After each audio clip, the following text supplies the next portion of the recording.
Hello everyone.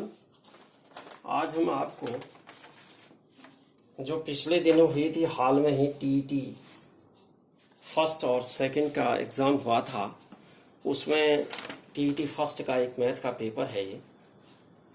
ये जो math आती है टीईटी एग्ज़ाम में या किसी भी एग्ज़ाम में, वो सब कंसेप्चुअल क्वेश्चन होते हैं। कंसेप्चुअल का मतलब ये है कि आप उस विषय की गहराई में कितना जानते हैं, उस विषय को सही पूरे तरीके से आप समझते हैं या नहीं समझते हैं। क्योंकि आपको अध्यापक बनना है, टीचर बनना है, तो टीचर को बच्चों को समझाने के लिए कम से कम जो उसके सिलेबस में होता है वो पूरी चीज़ें एफिशिएंटली आनी चाहिए, ये अपेक्षा की जाती है। तो इसी अपेक्षा के तहत जो है क्वेश्चन पेपर भी ये टीईटी का बनाया जाता है। तो देखिए, ये परख की जाती है कि आप अध्यापक पात्रता के लिए कितने योग्य हैं, कितना पात्रता रखते हैं या नहीं रखते हैं, तो इसको देखा जाता है। इसमें 91 से लेकर के आगे क्वेश्चन है इसमें। तो 91st क्वेश्चन देखिए, इसमें पहला क्वेश्चन दिया है 91st में। इसमें क्वेश्चन है कि एक्स वाई जेड के लाभांश का अनुपात, एक्स वाई और जेड के जो लाभांश है, यानी इन तीनों ने किसी में पैसा लगाया और उनका जो लाभ हुआ, एक्स को 2 रुपया हुआ माना, तो वाई को 3 हुआ और जेड को 7 रुपया हुआ। मतलब तीनों का जो लाभांश है ये है। तो वाई का लाभांश 3 है, ध्यान दीजिएगा। हाँ, एक्स का लाभांश 2 है और जेड का 7, और तीनों का टोटल औसत लाभांश है वो 6000 रुपये है। तीनों का टोटल लाभांश मतलब तीनों को 6000 रुपये मिले और रेशियो उनका अलग इस तरह से ऐसे बांटना है। 6000 रुपये को इस रेशियो में बांटना है। और इसमें पूछा है इसने कि वाई का लाभांश निकालो, वाई का लाभांश निकालो। तो क्या करते हैं, ध्यान दीजिएगा। वाई का लाभांश 3 है और टोटल इसका जो औसत लाभांश है 6, तो इसका भी टोटल निकालो। रेशियो का भी कितना है भाई, ये टोटल है तो वो भी टोटल निकालो। 3 2 5 7 5 12 हो गया। ठीक हो गया 12। तो 12 हो गया, तो अब क्या करेंगे, ध्यान दीजिएगा। 12 ये लाभांश है, टोटल लाभांश यहाँ 6000 है। ठीक हो गया। तो जब 3 लाभांश है, रेशियो में 3 है, तो टोटल कितना होगा। ये काल्पनिक है दोनों, ये काल्पनिक है, ये वास्तविक राशि है। तो ध्यान देंगे, इसको कई तरीके से हम हल कर सकते हैं। एक तरीका तो ये है कि ये अगर 12 है काल्पनिक, तो वास्तविक कितना है, 6 है। 1 है तो कितना हो गया, 6000 बट्टे 12 हो गया। और इसका जो रेशियो 3 है, तो 3 काल्पनिक है तो वास्तविक कितना है, 3 गुणा 6000 बट्टे 12, 12 पंचे 60, 500 आ गया, और 5 3 1500। ये 1500 रुपया जो है वाई का लाभांश आ गया। वाई का ये रेशियो 3 है। एक तो तरीका ये है। दूसरा तरीका क्या है, ध्यान दीजिएगा। दूसरा तरीका भी बता देता हूं, जो अच्छा लगता है उससे आप बनाएं।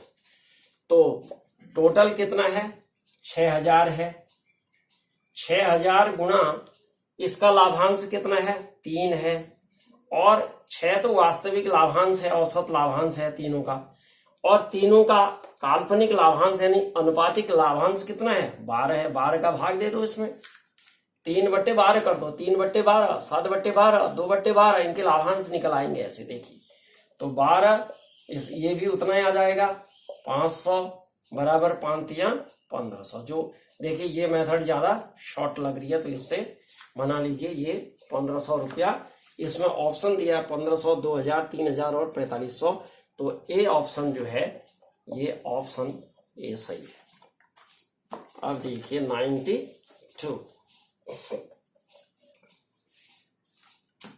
92 में क्वेश्चन पूछा है, उस कोण की माप क्या होगी जिसका संपूरक कोण उसके कोटि पूरक कोण का 3 गुना है। तो कोटि पूरक ये होते हैं, ध्यान दीजिए, कोटि पूरक क्या होते हैं, जिनका योग 90 डिग्री होता है। माना एक 45 है तो दूसरा भी कितना होगा 45, दोनों का सम कितना हो गया, ये सम 90 हो गया। समपूरक ये होते हैं, समपूरक जो है अगर ये 45 है तो ये आ गया 135, क्योंकि 180 में घटाओगे इसको 135, टोटल 180 होता है, दोनों का सम 180, इसको समपूरक कहते हैं। क्या कहते हैं, समपूरक। इसको क्या कहते हैं, कोटि पूरक। यानी 45 का कोटि पूरक है, ये 45 इस 45 का कोटि पूरक है। यहाँ 45 135 का समपूरक है और 135 45 का समपूरक है, ये याद रखिएगा। तो अब क्वेश्चन की ओर जाते हैं। सपोज माना इसको लिख लेते हैं, कोटि पूरक इसका कितना था, कोटि पूरक x है, तो इसका संपूरक 3 गुना है कहता है। इसका जो संपूरक है यानी x का जो संपूरक है वो इसका 3, अपने का 3 गुना है। तो संपूरक कितना हो गया, ये संपूरक बराबर आ जाएगा 3x। अब हम देखते हैं कि इसका 3 गुना संपूरक है, इसका मतलब इसका भी संपूरक है। तो इन दोनों का जो योग है वो 180 डिग्री होगा। x धन 3x बराबर 180 डिग्री, जैसे मैंने बताया था। संपूरक का योग कितना होता है, दो कोणों का योग 180 होता है। तो 4x बराबर 180 आ गया। तो x बराबर कितना आ गया, 180 बट्टे 4 बराबर 4 चौके 16, 4 45 डिग्री। अब ये कोटि पूरक क्या माना था हमने, 45 x माना था, x बराबर कितना आ गया 45 डिग्री।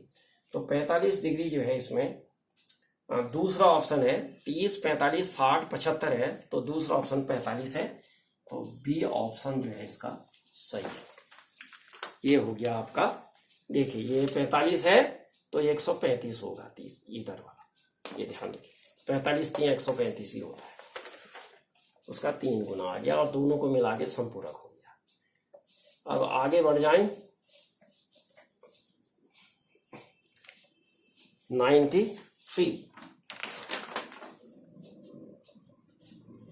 93 में कहता है दो वर्गों का परिमाप 24 सेंटीमीटर। दो वर्ग दिए हैं इसमें, एक वर्ग का परिमाप है 24 सेंटीमीटर और दूसरे वर्ग का परिमाप है 32 सेंटीमीटर। तो इसकी भुजा कितनी होगी, 4 का भाग दे दो, इसकी भी भुजा में 4 का भाग, क्योंकि परिमाप में 4 का भाग देने से भुजा निकल आती। 6 आ गई, इसके 8 आ गए। अब कहता है इनके क्षेत्रफल के बराबर एक बड़ा वर्ग,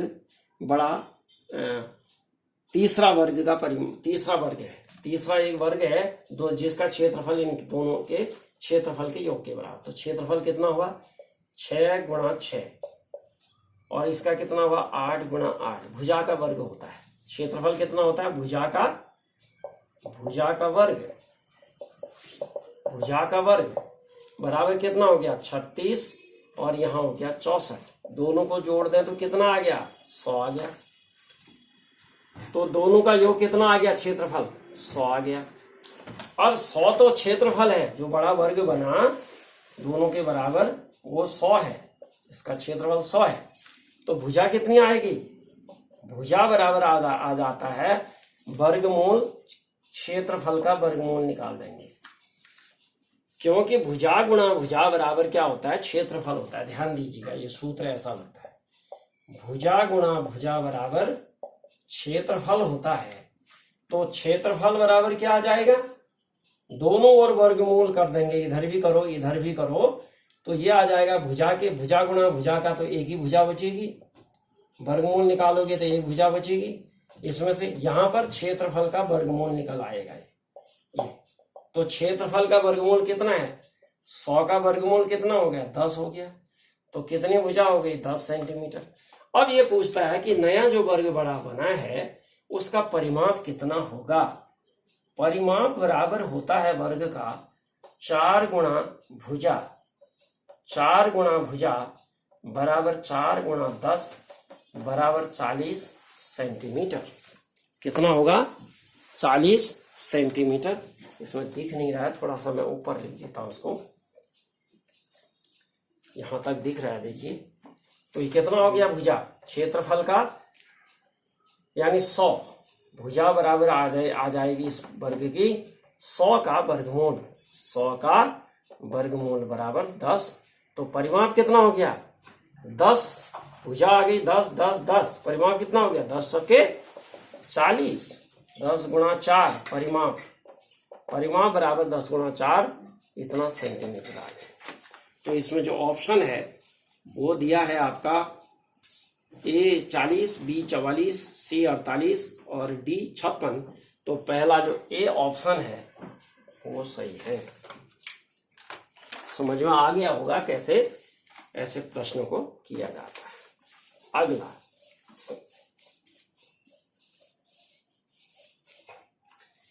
अगला है 95।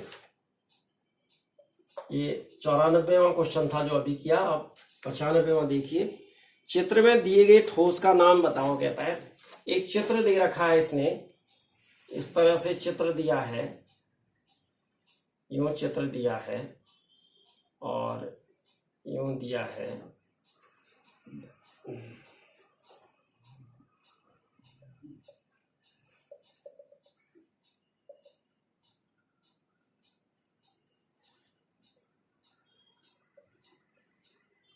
ये तो ये है आपका, ये देखिए ध्यान दीजिएगा, ये और ये इसको ऐसे रखेंगे। आपने प्रिज्म देखे होंगे लेबोरेटरी में। तो पिरामिड तो नहीं है ये। पिरामिड में जो है ध्यान दीजिएगा, पिरामिड कैसा होता है, ऊपर नोक होती है। पिरामिड जैसे मंदिरों के जो गुंबज होते हैं वो पिरामिडिकल होते हैं। तो उनमें जो है इस तरह से होते हैं। ये पिरामिड हुआ, ये पिरामिड कहलाता है इस तरह का। तो ऐसा तो नहीं है, ये ऊपर भी नीचे भी जो है त्रिभुज है इसका, ऊपर भी नीचे भी क्या है इसका, त्रिभुजाकार है। यानी अगर दो इसके जो तल त्रिभुज हैं तो ये त्रिभुजाकार प्रिज्म कहलाएगा, त्रिभुजाकार प्रिज्म कहलाएगा। इसको हम आयताकार प्रिज्म नहीं कहते हैं। आयताकार प्रिज्म जो होता है घनाभ के आकार का होता है या वर्ग के आकार का होता है, मतलब इस तरह के आकार का होगा, इस तरह के आकार का होगा आयताकार प्रिज्म। ये ध्यान रखिए। तो ये इसमें ऑप्शन सी जो है त्रिभुजाकार प्रिज्म है, तो ऑप्शन सी सही है। अगला है 96वां क्वेश्चन। 5 क्रमागत संख्याएं हैं।